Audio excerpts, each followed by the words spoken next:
Class 9th क्षितिज भाग 1 part 6 Premchand के फटे जूते। इसके लेखक हरिशंकर परसाई जी हैं। प्रश्नोत्तर हम लोग हल करते हैं। पहला प्रश्न है, हरिशंकर परसाई ने प्रेमचंद का जो शब्द चित्र हमारे सामने प्रस्तुत किया है उससे प्रेमचंद के व्यक्तित्व की कौन सी विशेषताएं उभर कर आती हैं। उत्तर है इसका, प्रेमचंद के व्यक्तित्व की निम्नलिखित विशेषताएं उभर कर आती हैं। पहली है, प्रेमचंद गांधी जी की तरह सादा जीवन जीते थे। प्रेमचंद के विचार बहुत ही उच्च थे। वे सामाजिक बुराइयों से दूर रहे। प्रेमचंद एक स्वाभिमानी व्यक्ति थे। प्रेमचंद को समझौता करना मंजूर न था। वे हर परिस्थिति का डटकर मुकाबला करते थे। प्रश्न दूसरा है, सही कथन के सामने सही का निशान लगाइए।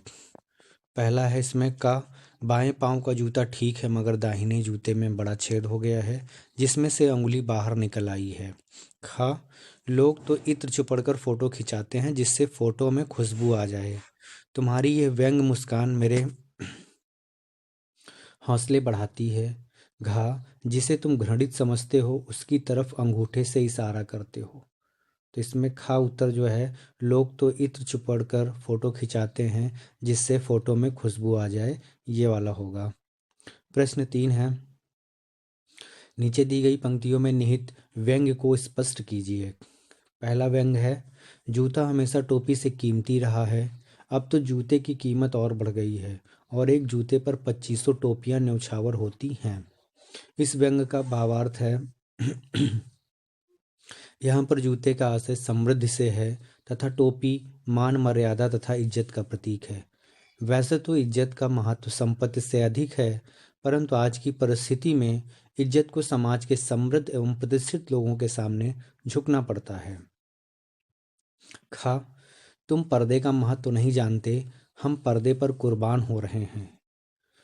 उत्तर है इसका, यहाँ पर्दे का संबंध इज्जत से है। जहाँ कुछ लोग इज्जत को अपना सर्वस्व मानते हैं तथा उस पर अपना सब कुछ न्यौछावर करने को तैयार रहते हैं, वहीं दूसरी ओर समाज में कुछ ऐसे लोग भी हैं जिनके लिए इज्जत महत्वहीन है। गा है, जिसे तुम घृणित समझते हो उसकी तरफ हाथ की नहीं पांव की उंगली से इशारा करते हो। तो इस व्यंग का अर्थ है, प्रेमचंद गलत वस्तु या व्यक्ति को इस लायक नहीं समझते थे कि उनके लिए अपने हाथ का प्रयोग करके हाथ के महत्व को कम करें, बल्कि ऐसे गलत व्यक्ति या वस्तु को पैर से संबोधित करना ही उसके महत्व के अनुसार उचित है। प्रश्न 4, पाठ में एक जगह लेखक सोचता है कि फोटो खिंचाने के लिए अगर यह पोशाक है तो पहनने की कैसी होगी, लेकिन अगले ही पल वह विचार बदलता है कि नहीं, इस आदमी की अलग अलग पोशाकें नहीं होंगी। आपके अनुसार इस संदर्भ में प्रेमचंद के बारे में लेखक के विचार बदलने की क्या वजहें हो सकती हैं। उत्तर है इसका, लोग प्रायः ऐसा करते हैं कि दैनिक जीवन में साधारण कपड़ों का प्रयोग करते हैं और विशेष अवसरों पर अच्छे कपड़े पहनते हैं।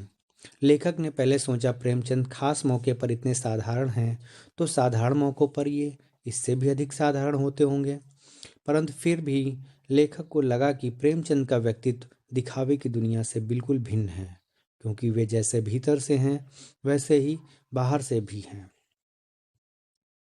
अगला प्रश्न 5 है, आपने ये व्यंग पढ़ा, इसे पढ़कर आपको लेखक की कौन सी बात आकर्षित करती है। उत्तर, लेखक एक स्पष्ट वक्ता है। यहाँ बात को व्यंग के माध्यम से प्रस्तुत किया गया है। प्रेमचंद के व्यक्तित्व की विशेषताओं को व्यक्त करने के लिए जिन उदाहरणों का प्रयोग किया गया है वे व्यंग को और भी आकर्षक बनाते हैं। कड़वी से कड़वी बातों को अत्यंत सरलता से व्यक्त किया है। यहाँ प्रत्यक्ष रूप से समाज के दोषों पर व्यंग किया गया है। प्रश्न 6 है, पाठ में टीले शब्द का प्रयोग किन संदर्भों को इंगित करने के लिए किया गया होगा। उत्तर है इसका, टीला रास्ते की रुकावट का प्रतीक है। इस पाठ में टीला शब्द सामाजिक कुरीतियों, अन्याय तथा भेदभाव को दर्शाता है, क्योंकि यह मानव के सामाजिक विकास में बाधाएं उत्पन्न करता है। आगे हम लोग देखेंगे रचना और अभिव्यक्ति। इसका प्रश्नार्थ है, आपकी दृष्टि में वेशभूषा के प्रति लोगों की सोच में क्या परिवर्तन आया है? उत्तर है इसका, आज की दुनिया दिखावे के प्रति ज़्यादा जागरूक है। अगर समाज में अपनी शान बनाए रखनी है तो महंगे से महंगे कपड़े पहनना आवश्यक हो गया है। यहाँ तक कि व्यक्ति का मान सम्मान और चरित्र भी वेशभूषा पर अवलंबित हो गया है। आज सादा जीवन जीने वालों को पिछड़ा समझा जाने लगा है। भाषा अध्ययन भाषा अध्ययन का प्रश्न है, पाठ में आए मुहावरे छांटिए और उनका वाक्यों में प्रयोग कीजिए। तो पहला मुहावरा है अंगुली का इशारा। इसका अर्थ होता है कुछ बताने की कोशिश। वाक्य प्रयोग इसका होगा, मैं तुम्हारी अंगुली का इशारा खूब समझता हूँ। दूसरा है व्यंग्य मुस्कान, मजाक उड़ाना। तुम अपनी व्यंग भरी मुस्कान से मेरी तरफ मत देखो। तीसरा है बाजू से निकलना। इसका अर्थ है कठिनाइयों का सामना ना करना। इस कठिन परिस्थिति में तुमने मेरा साथ छोड़कर बाजू से निकलना सही समझा। अगला चौथा मुहावरा है रास्ते पर खड़ा होना, यानी बाधा पड़ना। तुम मेरी सफलता के रास्ते पर खड़े हो। प्रश्न दूसरा है, प्रेमचंद के व्यक्तित्व को उभारने के लिए लेखक ने जिन विशेषणों का उपयोग किया है उनकी सूची बनाइए। इस पाठ में प्रेमचंद के व्यक्तित्व को उभारने के लिए निम्नलिखित विशेषणों का प्रयोग हुआ है। पहला विशेषण है महान कथाकार, दूसरा विशेषण है उपन्यास सम्राट, तीसरा है जनता के लेखक, चौथा है साहित्यिक पुरखे और पांचवा है युग प्रवर्तक। इन उप